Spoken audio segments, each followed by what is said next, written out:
ఎప్పుడో ఫిబ్రవరిలో నిర్వహించాల్సిన పంచాయతీ ఎన్నికలకు సంబంధించి ఇప్పటికీ కూడా ఈ రాష్ట్ర ప్రభుత్వం సరిగ్గా నిర్వహణ లేక పూర్తి స్థాయిలో కూడా ఎన్ని కొత్త ఎత్తుగడలేస్తుందో మీ అందరికీ తెలుసు.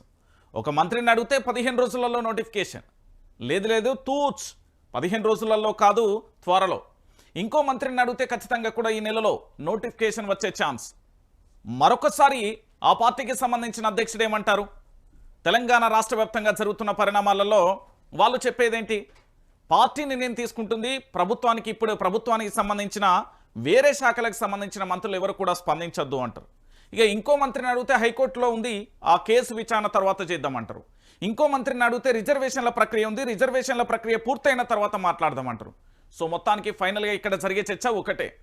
స్థానిక సంస్థల ఎన్నికల నిర్వహణకు సంబంధించి పూర్తి స్థాయిలో ప్రభుత్వానికి సంబంధించి ఎన్ని రకాలుగా ప్రయత్నాలు చేయాలో అన్ని రకాలుగా పోస్ట్ పోన్ చేస్తూనే వచ్చిన పరిస్థితి కనబడుతుంది. సో ఫైనల్గా ఎన్నికలు నిర్వహించాల్సిందే అంటూ ఒక అంశం రావడంతో ఇంకా ఏం చేయాలో అర్థం కాని పరిస్థితి కనబడింది. అయితే ఇక్కడ వాస్తవానికి జరిగిన అంశం, ఇంకా ముందు జరగబోయే అంశం ఏంటి అనేది మనం చూద్దాం. సో ఒకసారి చదువుదాం. 3 నెలల్లో పంచాయతీ ఎన్నికలు సెప్టెంబర్ 30 లోపు నిర్వహించాలి. ఎన్నికలకు ప్రభుత్వం సహకరించాలి. సర్కార్ను ఆదేశించిన హైకోర్టు, తీర్పు వెల్లడించిన జస్టిస్ మాధవి బెంచ్. స్థానిక సంస్థల ఎన్నికలపై హైకోర్టులో పలు పిటిషన్లపై తీర్పు వెలువరించిన ధర్మాసనం అంటూ కూడా చూస్తున్నాం. సో రాష్ట్రంలో పూర్తి స్థాయిలో కూడా పంచాయతీ ఎన్నికల నిర్వహణలో తీవ్ర జాప్యం జరుగుతుందని, ఇప్పటికైనా నిర్వహించేలా ఆదేశాలు ఇవ్వాలని హైకోర్టులో పలువురు రిట్ పిటిషన్లు దాఖలు చేశారు. ఈ పిటిషన్లపై బుధవారం తుది విచారణ జరిపిన హైకోర్టు సెప్టెంబర్ 30 లోపు పంచాయతీ ఎన్నికలు నిర్వహించాలని ఆదేశించింది. ఎన్నికల సంఘానికి ఎన్నికల నిర్వహణకు కావాల్సిన అన్ని రకాల సహకారం అందించాలని రాష్ట్ర ప్రభుత్వానికి సూచించింది. దీంతో అతి త్వరలోనే స్థానిక సంస్థల ఎన్నికల నగారా కూడా మోగనుంది అంటూ కూడా ప్రధాన అంశానికి సంబంధించి ఇక్కడ మనం చూస్తున్నాం. అయితే ఇక్కడ ప్రధానంగా మీరు చూసేదేంది, సెప్టెంబర్ 30 లోపు నిర్వహించాల్సిన పరిస్థితి కనబడుతుంది. ఇవాళ June 26, July, August, September. So ఇంకా ఎంత లేదన్నా 3 నెలల కాలంలో మీరు పంచాయతీ ఎన్నికలు ఖచ్చితంగా నిర్వహించాలి అంటూ హైకోర్టుకు సంబంధించి చెప్పింది. మళ్ళా ప్రభుత్వం ఏం చేస్తుంది? మీరు నిర్వహించలేము, ఇప్పట్లో కొన్ని రకాల కారణాల రీత్యా అని ప్రభుత్వం పూర్తి స్థాయిలో కూడా వెనక్కి వెళ్ళి మళ్ళీ వేరే రకమైన పిటిషన్ దాఖలు చేసినా ఆశ్చర్యం లేదు. ఎందుకు అంటే ప్రభుత్వం మీద ఎంత భయంకరమైన వ్యతిరేకత గ్రామాలలో మొదలైంది అనేది మనం చర్చించుకోవాలి. ఎందుకంటే ఇక్కడితోనే కాదండి, ప్రభుత్వానికి సంబంధించి పూర్తి స్థాయిలో కూడా ఏంది అంటే తలబట్టుకున్న పరిస్థితి కనబడుతుంది. ఇప్పటికే ఈ రాష్ట్రంలో మీరు అందరూ కూడా చూస్తున్నారు, ఈ తెలంగాణ రాష్ట్రంలో రేవంత్ రెడ్డి సర్కారు వచ్చినప్పటి నుండి అనేక రకాలుగా ఏ విధంగా జరుగుతున్నాయి, ఎట్లెట్లా జరుగుతున్నాయి అనేది ప్రతి ఒక్కరు కూడా చూస్తున్న పరిస్థితి కనబడుతుంది. అయితే వాస్తవానికి తెలంగాణ ప్రభుత్వానికి సంబంధించి రేవంత్ రెడ్డి అధికారంలోకి వచ్చినప్పటి నుంచి వీళ్ళు ఇచ్చే 6 గ్యారెంటీలు కానీ, 13 అంశాలు కానీ, 420 హామీలు కానీ ఇవన్నీ కూడా క్లోజ్ అయిపోయిన పరిస్థితి కనబడుతుంది. మీకు ఇవన్నీ ఎక్కడ కనిపించవు, వినిపించవు. ఎందుకంటే ఎన్నికలు వచ్చినప్పుడు మాత్రమే ఇవన్నీ కనబడతాయి, వినబడతాయి, రాజకీయ నాయకుల నోటి నుండి వినబడతాయి. 2022కు ముందు పూర్తి స్థాయిలో కూడా ప్రభుత్వం అధికారంలోకి రావడానికి మేనిఫెస్టో కమిటీ రూపొందించి మేనిఫెస్టోకు సంబంధించి పూర్తి స్థాయిలో ఆ కమిటీ ఏం చెప్పిందో మీ అందరికీ తెలుసు కదా.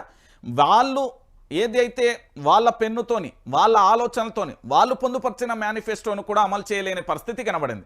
ఇక ఈ విషయం ఇక్కడ ఉంటే ఇప్పుడు ఏంది, ప్రధానంగా కూడా హైదరాబాద్లో హైడ్రా పంచాయతీ ఉన్నది. ఇది ఎక్కువగా కూడా గ్రామీణ ప్రాంతాలలో వచ్చి ఉన్న భూమి లేని భూమి అమ్ముకొని పూర్తి స్థాయిలో కూడా వాళ్ళు చేసుకుంటూ వాళ్ళు కష్టపడి ఇక్కడ ఇల్లు కొనుక్కుంటే కూల్చేస్తారు. దాంతోపాటు మూసీకి సంబంధించి సుందరీకరణ అంటిది. ఈ పంచాయతీతోని మూసీ పరివాహక ప్రాంత ప్రజలు ఆందోళన వ్యక్తం చేస్తారు. దాంతోపాటు లగచర్ల లాంటి ఘటన చూసిన తర్వాత పూర్తి స్థాయిలో కూడా ఈ లగచర్లకు సంబంధించి ఘటన చూసిన తర్వాత ఏమైపోయింది, రాష్ట్ర వ్యాప్తంగా గిరిజనులందరూ కూడా ఆగ్రహం వ్యక్తం చేసే పరిస్థితి కనబడుతుంది. దాంతోపాటు గిరిజన బిడ్డలు అంటే అడవిని నమ్ముకొని ఉన్న వీళ్ళందరూ కూడా ఎంత ఇబ్బంది పడ్డారో మనందరం కూడా చూసాం. ఇక దానితో పాటుగా ఏది పెద్దపీట వేస్తూ అంటే ప్రభుత్వం ఏది ప్రైవేట్ వ్యవస్థ కంటే రామన్నపేట లాంటి గ్రామాలలో సిమెంట్ ఫ్యాక్టరీలకు సంబంధించిన పంచాయతీ కానీ ఇక ఇట్లా చెప్పుకుంటూ పోతే ప్రభుత్వానికి సంబంధించిన ఎమ్మెల్యేలే ఏకంగా ప్రైవేట్ వ్యక్తుల భూములను ఆక్రమించి అక్కడ ఇంద్రమ్మ ఇళ్లను ప్రారంభోత్సవం కానీ ప్రభుత్వానికి సంబంధించి ప్రైవేట్ వ్యక్తుల భూ ఆక్రమణలు తెలంగాణ రాష్ట్ర వ్యాప్తంగా ఎట్లా జరుగుతున్నాయో కూడా మనందరం కూడా చూస్తున్నాం. సో ఇలాంటి పరిస్థితులలో రాష్ట్ర వ్యాప్తంగా జరుగుతున్న ఈ పరిణామంతో ఒక్కసారిగా కూడా కంగుదినే పరిస్థితి అయితే ఏర్పడింది. ఎందుకంటే పూర్తి స్థాయిలో మీరు అందరూ కూడా చూడండి, ఈ అంశాలన్నింటితోని రేవంత్ రెడ్డికి సంబంధించిన రిపోర్ట్ ఒకటి ఉన్నది. ఈ రేవంత్ రెడ్డికి సంబంధించిన రిపోర్ట్ ఏంటంటే సర్వే చేపించారు.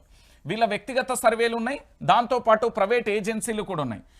ఈ వ్యక్తిగత సర్వేకు సంబంధించి పూర్తి స్థాయిలో కూడా వ్యక్తిగత సర్వే చెప్పింది ఏంటిది, దాంతోపాటు ఈ ప్రైవేట్ వ్యక్తుల సర్వే ఏం చెప్పింది అనేది ప్రధానంగా కూడా వాళ్ళు చర్చించుకున్నారండి. అయితే ఇక్కడ ఏం జరిగింది అంటే ఈ ప్రైవేటుకు సంబంధించి వ్యక్తిగతంగా ఈ సర్వేలు చేస్తే గ్రామీణ ప్రాంతాలలో ఎన్నికలలో 90% ఏది కాంగ్రెస్ పార్టీ ఓటమికి బలమైన అవకాశాలు ఉన్నాయి. సో ప్రజలు కూడా ఎవరు కూడా ఏ వర్గం కూడా సంతోషంగా లేదు అనేది ఇది చెప్పుకొచ్చింది. అయితే దీంతో పాటుగా ఇంకొక అంశం ఏంటంటే మనం గతంలో కూడా చూసాం, పెట్టుబడి సాయం విషయంలో పూర్తి స్థాయిలో 2 దఫాలుగా కూడా ఏ విధంగా పోస్ట్ పోన్ చేసుకుంటూ వచ్చిందో మనందరం కూడా చూస్తాం. 2 దఫాలుగా పోస్ట్ పోన్ చేసుకోవడం వల్ల పూర్తి స్థాయిలో కూడా ఏది పెట్టుబడి సాయం అందించకపోగా, మొదటిసారి అసలే అందించలే, రెండోసారి 4 ఎకరాల లోపు ఇప్పుడు పూర్తి స్థాయిలో మేము అందరికీ అందించామనే ఒక మాట చెప్తున్నారు. అది ఎంతవరకు నిజం కాదో ఏదో మనం కూడా ప్రజల్లోకి వెళ్ళే ప్రయత్నం అయితే చేద్దాం. సో మొత్తానికి ఈ సర్వే ఆధారంగా జరిగిన ఎఫెక్ట్తోని గ్రామీణ ప్రాంతాలలో 100% ఓటమి తప్పదు అని వచ్చింది. సో ఇక్కడ మైలేజీ పరంగా కూడా ఇక్కడ భారతీయ జనతా పార్టీ కానివ్వండి, కాంగ్రెస్ పార్టీ కానివ్వండి, బీఆర్ఎస్ పార్టీ కానీ ఇప్పుడు ఎందుకు అనేది కూడా ఒకసారి మనం చర్చిద్దాం. ఇక్కడ విషయం ఏంటంటే ఏది బీఆర్ఎస్ అంటే భారత రాష్ట్ర సమితికి సంబంధించి కేసీఆర్ మళ్ళీ రావాలి, దాంతోపాటు కేసీఆర్ ప్రభుత్వం ఉండాలి, దాంతోపాటు పరిపాలన వీళ్ళ వ్యవస్థలనే ఉండాలనేది ప్రజల నుంచి వస్తున్న వాదన. ఇది ఏ పార్టీ కార్యకర్త నుంచి కాదు, ప్రజల నుంచి స్వచ్ఛందంగా వస్తున్న వాదన. ఇక భారతీయ జనతా పార్టీ అన్నీ ఉండి అల్లును నోట్లో శని అంటారు చూడు, అంత దరిద్రంగా ఉన్నది భారతీయ జనతా పార్టీ. ఆ పార్టీ కోసం కష్టపడి పనిచేసే కార్యకర్తలు ఉన్నారు, క్రమశిక్షణ కలిగిన కార్యకర్తలు ఉన్నారు. కేవలం దీనికి ఏదైతే పూర్తి స్థాయిలో భారతీయ జనతా పార్టీకి అధ్యక్ష పదవి అంటే సరి అయిన సమర్థవంతమైన అధ్యక్షుడు లేకపోవడంతో అది ఢీలా పడుతున్న పరిస్థితి కనబడుతుంది. వీళ్ళకున్న ప్లస్ పాయింట్లు ఏంటంటే కేంద్రంలో అధికారంలో ఉంది, రాష్ట్రంలో కార్యకర్తలు ఉన్నారు. కానీ ఈ రెండింటిని అంటే ఇక్కడ మరి ఏది మన కాంగ్రెస్ పార్టీకి సంబంధించి బీజేపీకి సంబంధించి రహస్య ఒప్పందం జరిగిందో ఏందో కానీ వీళ్ళు చాలా సందర్భాలలో సైలెంట్గా ఉంటారు. ఇక కాంగ్రెస్ పార్టీ అనుకోకుండా అనూహ్యంగా అధికారంలోకి వచ్చింది ఏదైనా పార్టీ ఉందంటే ఈ భారతదేశ చరిత్రలో కాంగ్రెస్ పార్టీ. మార్పు పేరుతోని అధికారంలోకి వచ్చి 6 గ్యారంటీల ఆశ చూపి ఒక్కసారి నడ్డిమికెళ్ళంతే నడ్డి రీనట్టు అయిపోయింది తెలంగాణ ప్రాంత ప్రజల పరిస్థితి. ఎందుకంటే పూర్తిగా కూడా వెన్నుబొక్క నిరగొచ్చింది. అన్నదాతల విషయంలోనైతేనేం, విద్యార్థుల విషయంలోనైతేనేం, యువత విషయంలోనైతేనేం, జర్నలిస్టుల విషయంలోనైతేనేం, రాష్ట్ర వ్యాప్తంగా ఉన్న చాలా సబ్బండ వర్గాల విషయంలో కూడా వాళ్ళు ఇచ్చిన హామీలు నెరవేర్చకపోగా వాళ్ళు అనేక రకాలుగా ఏం చేసిళ్ళు అనేది తెలంగాణ ప్రాంత ప్రజలు చూసిళ్ళు. సో ఇవన్నీ చూడడం వల్ల ఏం జరిగింది అంటే ఫైనల్గా జరిగిన ఒక అంశం ఒకటే. ఏం జరిగింది? సో ఇక్కడ బీఆర్ఎస్ పార్టీకి పెద్దపీట వేసిళ్ళు, కాస్తో కూస్తో బీజేపీకి ఉన్నది 3rd స్థానంలో కాంగ్రెస్ ఉన్నదనే వాదనలు వినబడుతున్నాయి. సో దీంతో పంచాయతీ ఎన్నికలు ఇప్పుడే ఎందుకు, ఇప్పుడు పంచాయతీ ఎన్నికలు నిర్వహిస్తే ప్రభుత్వానికి సంబంధించి అనేక రకాలుగా ఇబ్బందులు పడాల్సిన పరిస్థితి ఏర్పడుతుంది అనే కోణంలో ఉన్న పరిస్థితి కనబడుతుంది. సో ఫైనల్గా ఇక్కడ జరిగిన ఎపిసోడ్ ఏంటంటే తెలంగాణ రాష్ట్ర వ్యాప్తంగా ప్రజలందరూ కూడా ఆలోచించాల్సిన విషయం ఏంటంటే రాష్ట్ర వ్యాప్తంగా జరుగుతున్న ఈ ఎపిసోడ్లలో 3 నెలల్లో పంచాయతీ ఎన్నికలకు సంబంధించి అంటే సెప్టెంబర్ 30 లోపు నిర్వహించాలని ఏది హైకోర్టు అయితే చెప్పింది. ఈ హైకోర్టుకు సంబంధించి పూర్తి స్థాయిలో కూడా మరి హైకోర్టు ఆదేశాలను ప్రభుత్వం పాటిస్తుందా, లేకపోతే మళ్ళీ ఏదన్నా కిరికిరి పెడుతుందా, లేకపోతే ఏం చేస్తుంది అనేది మనం కూడా వేచి చూడాల్సిన పరిస్థితి. కానీ గ్రామీణ ప్రాంతంలో ఎప్పుడో ఫిబ్రవరిలో నిర్వహించాల్సిన సర్పంచ్ ఎన్నికలు ఇప్పటికీ నిర్వహించకపోగా గ్రామానికి సంబంధించిన సర్పంచ్ లేకపోవడం వల్ల గ్రామీణ ప్రాంతంలో పరిపాలన వ్యవస్థ అస్తవ్యస్తంగా మారుతున్నది.